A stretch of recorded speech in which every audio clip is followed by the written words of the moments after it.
رب زدني علما رب هب لي حكما. The month of Ramadan comes, فتحت أبواب الجنة وغلقت أبواب النار. That when the month of Ramadan comes, the doors, the gates of paradise are opened. In one narration, the Prophet ﷺ said, فتحت أبواب الرحمة, the doors of mercy are opened, and the gates of hellfire are shut, and the shayateen, suffidat shayateen, the devils are chained away, the devils are locked away. And there's a technical discussion to have about this hadith, and then there's also something to reflect upon as far as what the implications are at a deeper level, inshallah ta'ala. The first part of this is the technical part, which is that if all of the devils are locked up, why is it that we still have issues? Why do we still sin? Why do we still get into it with one another? Why do we still feel temptation? Why do we still hear whispers? Why is it that we still end up in the same situations? And in some situations, we feel even worse, right? When Ramadan comes around, some people would actually say that I'm feeling depressed because I'm not able to reach the goals that I had, and I still feel distant from Allah, and we're already 1 week in Ramadan and I don't know what's going to happen. So why is there still an issue, or why do we still sin, and why do we still have the same issues in many situations that we had before Ramadan? The second technical part of this is, are all of the shayateen locked away, or are some of them locked away? And so there's a hadith of the Prophet ﷺ, another narration of Tirmidhi, where the Prophet ﷺ mentioned that maradat shayateen, that the big devils, meaning in the hierarchy of shayateen, in the hierarchy of devils, there are those that command the smaller shayateen, the smaller devils, to go out and to attack the people. And it is the big shayateen that are locked away. And the small shayateen, including the qareen, including the one who whispers to every one of us individually, those are still there. So your qareen, that the Prophet ﷺ talked about, that is with you, is still there. But the big shayateen that command them and that move things forward constantly and try their best to dissuade the people from acts of worship, to sway them towards acts of disobedience, those are the ones that are locked away. So the big shayateen are locked away, the small ones are still there. And some of the scholars said, in fact, all of them are locked away, right? But again, that hadith of the Prophet ﷺ seems to indicate that it's only a set of devils that are locked away, a set of shayateen that are locked away. What are the implications of this hadith, though, for us? And how do we actually keep our shayateen locked away, our devils locked away for good? Not just in the month of Ramadan, but after the month of Ramadan. The first thing that we should reflect upon is where Allah subhanahu wa ta'ala tells us in the Quran, الَّذِي يُوَسْوِسُ فِي صُدُورِ النَّاسِ, that the only thing that the devils can do is they can whisper. They put ideas, they tempt, they try to cause us to not just disobey Allah subhanahu wa ta'ala, but to be distracted from doing the good deeds of obedience to Allah subhanahu wa ta'ala. But on top of that, Allah subhanahu wa ta'ala also mentions that the shayateen do not have any sultan, they don't have any control over you, إِلَّا مَنِ اتَّبَعَكَ مِنَ الْغَاوِينَ, except for those that willingly follow them. And so in all situations, the shayateen the devils do not control anyone. They don't have ownership of you. The only thing that they can do is whisper. And it's your choice whether or not you entertain their temptations and entertain their whispers and allow yourself to go down that path. Okay? So it's your choice whether or not you give them that access to your heart and that access to your thoughts that they constantly seek throughout the day and throughout the night. Okay? So that's the first thing. They are capable of waswas, they're capable of whispering. They don't have control over you. But Allah subhanahu wa ta'ala mentions to us an-nafs al-ammara bis-su'. Inna an-nafs al-ammaratun bis-su', that the self commands evil as well. The self commands evil as well. Ibn al-Qayyim rahimahullah, he mentioned this, or he gave this example of a factory that is processing wheat. And he said that the only time that the shaitan finds an opening to be able to plant some of those seeds and plant some of those desires and those temptations and those whispers is when the shaitan finds a void, when the devil finds a void within you. And this is really important here, because when the Prophet ﷺ talked about dhikr, when he talked about remembrance as a fortress that the devil cannot penetrate, one part of that, one aspect of that, the obvious implication of that is that dhikr, is that remembrance repels the shayateen away from you. But the other part of that is that if a person is busy with the remembrance of Allah, how are they going to be tempted by the whispers of shaitan? Right? The person is too occupied with something beneficial to be tempted to something that is so vain, so lowly, and calls them to something of no purpose. And so there's a connection between the remembrance of Allah subhanahu wa ta'ala and the whispers of shaitan. And if you are busy with good, shaitan cannot busy you with evil. Okay? Shaitan cannot busy you with evil. And so you have to ask yourself, just as dhikr fills a void in the heart, remembrance fills a void in the heart.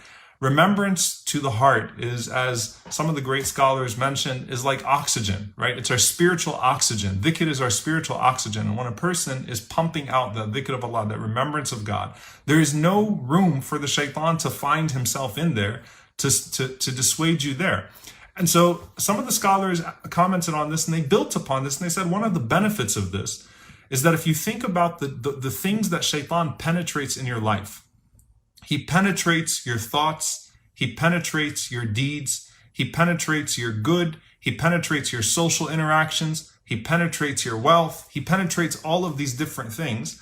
What you have to ask yourself is how much of that, how much of an opening are you giving to him in the first place to be able to find that room to start to twist and start to turn and start to dissuade you and misguide you away from your Lord subhanahu wa ta'ala. And that's an important point, that if you take the analogy of dhikr to the heart and apply it to everything else. And so if a person has tasted, subhanAllah, right now, at this moment, there's a line in Dallas of people that are picking up food and masks from about 40 Muslim businesses and charities that have come together, and they're serving people right and left with food and with masks and things of that sort.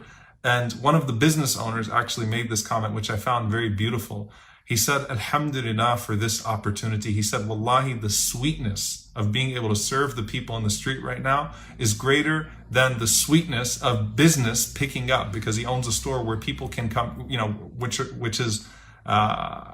puts him in a place of advantage right now, and that others are struggling, but people are in need of the things he's selling, the food and the groceries he's selling. He said, but the sweetness of being able to spend this in the way of Allah subhanahu wa ta'ala, to do good with this, far outweighs the sweetness of the purchases and the racking up of the sales inside the store, the sale of good.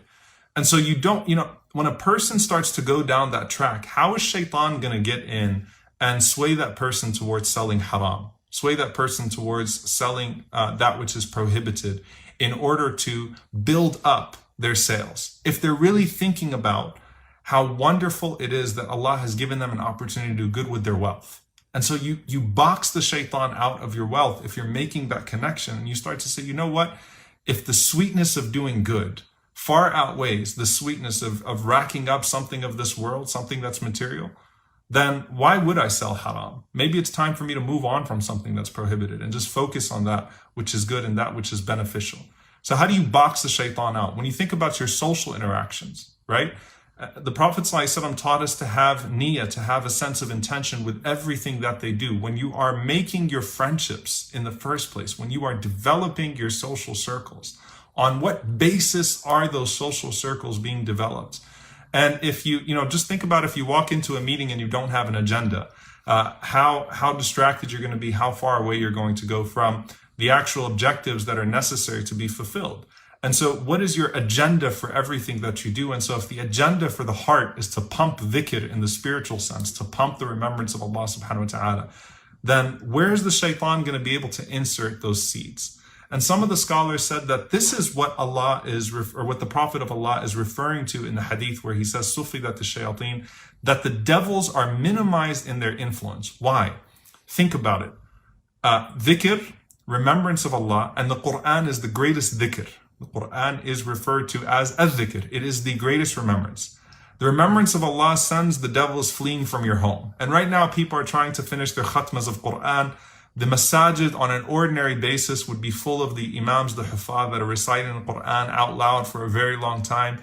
The adhan is lively in the masjid. The amount of recitation of the Quran Where's the shaitan going to find room in anyone's house right now if the people are engaged in the recitation of the Quran? People that typically would commit sins outside of Ramadan. And it's important for you to think about, when you commit sins inside of Ramadan or when you commit sins outside of Ramadan, you've got people that will forsake a sin throughout the entire month of Ramadan, but then as soon as Ramadan's over, go back to it. And then they'll claim that it's just too much for me, I can't get away from this sin. But you just proved that you can get away from it. And so, if the guilt of Ramadan or the weight of the virtue of Ramadan, as is the case for many people, that, I'm not going to do this right now because it's Ramadan. Even though it should be, I'm not going to do this because it's Allah, right? But I'm not going to do this because it's Ramadan. Shaitan's, hopeless that, okay, well, I can't sway this person this way because they've already decided I'm not going to do this. I'm not going to listen to this. I'm not going to look at this. They've already decided that while they're fasting, they're not going to do these things. So they have no room to penetrate there. Sadaqah, shuts the mouths. Charity shuts the mouths of the devils. It's like stuffing the mouths of the devils with dirt, because every time you are called to sadaqah, we know the hadith of the Prophet ﷺ, the mouths of those shayateen open, thousands of them, those devils, and say, don't give, don't give, don't give, worry about your material, and you're stuffing their mouths when you give sadaqah. And think about how many times the shayateen get punched in the face in Ramadan with all of the charity that's given in the month of Ramadan, right? It is the month, it is shahru sadaqah, the month of sadaqah. So where's the shaitan going to find any room with all of this good that's going on? So it's the environment of good that many of the ulama mentioned, that the shayateen find themselves locked out, that they find that they cannot penetrate the spaces that they're usually able to penetrate, Now, of course, Allah in His mercy limits their influence. He shackles them in a way that allows us to get ahead, that allows us to propel ourselves forward, to make those strides towards Allah that we've been called to make throughout the year. But at the end of the day, it comes back to you. And subhanAllah, one, very beautiful reflection that I'd heard of this hadith from Dr. Ratib al-Nabulsi. Some of you know him. He's a very famous preacher in the Middle East. And he said something really beautiful. And he said, Sufidat al-Shayateen, if you look at the hadiths of the Prophet ﷺ where he's talking about Ramadan, he talks about, sallallahu alaihi wasallam, the end result.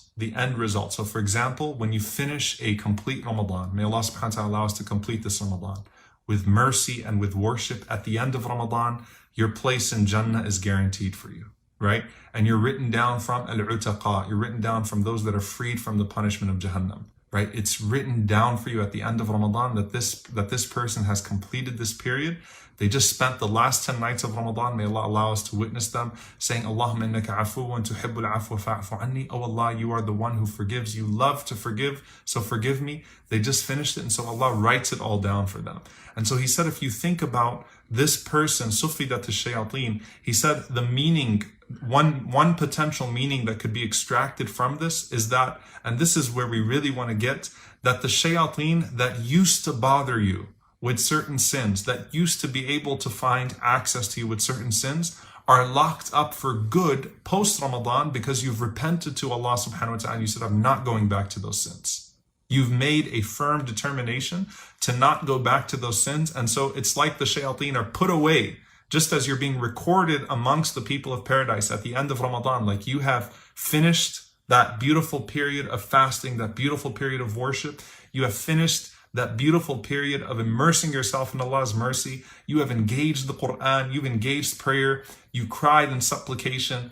You are written now at the end of this period amongst the people of Jannah. May Allah subhanahu wa ta'ala make us amongst them. The shayateen are locked up and put away. This is a person that I'm not going to be able to get to anymore because they're not going to give me access. They're not going to give me access. I don't have a way to get back to that person because that person has put in the controls in Ramadan in the midst of their repentance to where they will not let me back in. And so you want to give Shaytan a life sentence, right? You don't just want to give him a month sentence. You want to give him a life sentence. Is it possible? We talked about in the Angels series, we mentioned a couple of episodes ago, The example of Umar ibn Khattab radiallahu ta'ala anhu, who when the Shaytan sees Umar radiallahu ta'ala anhu on the road, he just goes to another road. He says, I have no way to access Umar radiallahu anhu. He's so determined to please his Lord, to do what's right, that I just can't penetrate his mind. I can't penetrate his heart. I just, it's defeat, admitting defeat. And Imam Hassan al-Basri rahimahullah, he said, describing al-waswas al-khannas, al-waswas al-khannas, that Allah describes the shaitan in two seemingly conflicting ways. Al-waswas is the one who whispers, khannas is the one who sinks away. Shayateen can be locked up in Ramadan. You want to drown them to death, right? So khannas is literally someone who sinks, who drowns. They're gone. They cannot, not in the literal sense, but in the way they can't affect you. They cannot ruin you because you've decided to connect to Allah subhanahu wa ta'ala. So Imam Hassan al-Basri rahimahullah, he said that when a person remembers Allah subhanahu wa ta'ala, أو إذا غفل وسوس, when you become heedless of Allah, then you let shaitan in to whisper. And then when you remember Allah, إذا ذكر الله خنس, when you remember Allah, shaitan's like a drowning individual, like a drowning creation. He's got no access to you. He has no way to get to you because your dhikr is forming a fortress. Your remembrance is forming a fortress. Allah refers to the Quran as dhikr. Allah refers to salah as dhikr, the prayer as dhikr, as remembrance. What are the fortresses that you're building in your life right now to give shaitan a life sentence so that he will never be able to come back to you with the power and the access that he had before? And his power and access was already merely of one of temptation, merely of one of whispering. And he's not going to be able to have that, or he will not be able to have that to the same effect and impact if you sentence him by your actions and by your setting up those fortresses the way that Allah subhanahu wa ta'ala has given you the ability to, so that he may not be able to penetrate once again. And so we've got to think about these things, and the ulama really talk about this idea of making the shaitan despair in you. And that's a beautiful concept. How do I make the devil? And his name is Iblis. The chief of the shayateen is Iblis, which means the one who despaired. Iblis comes from ablasa, the one who despaired. What did he despair in? He despaired in the mercy of Allah. He gave up on the mercy of Allah subhanahu wa ta'ala, and he chose to go down a dark path.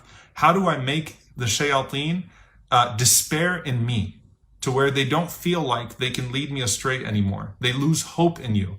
They lose hope in you because they don't know how to take you away anymore because you are focused on pleasing Allah subhanahu wa ta'ala.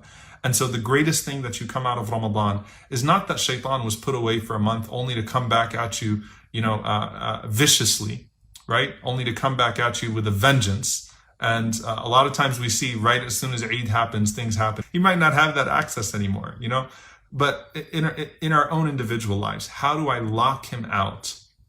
Because Allah subhanahu wa ta'ala is not going to hold him back for a month just to release him like a wild dog on me after Ramadan. Allah is giving you an opportunity to put him away for good.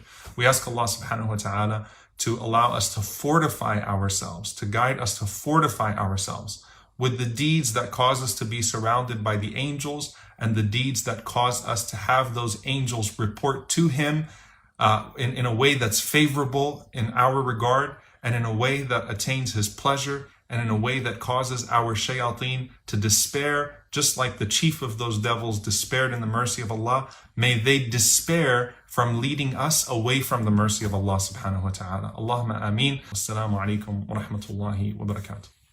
اللهم إنك عفو تحب العفو فاعف عنا اللهم إنك عفو تحب العفو فاعف عنا برحمتك يا أرحم الراحمين اللهم تقبل منا صيامنا وتقبل منا قيامنا وتقبل دعاءنا واجعل الأعمال كلها خالصة لوجهك ولا تجعل لأحد فيها شيء اللهم إنا نعوذ بك أن نشرك بك شيئا ونحن نعلم ونستغفرك لما لا نعلم وصل اللهم على نبينا محمد وعلى آله وصحبه أجمعين.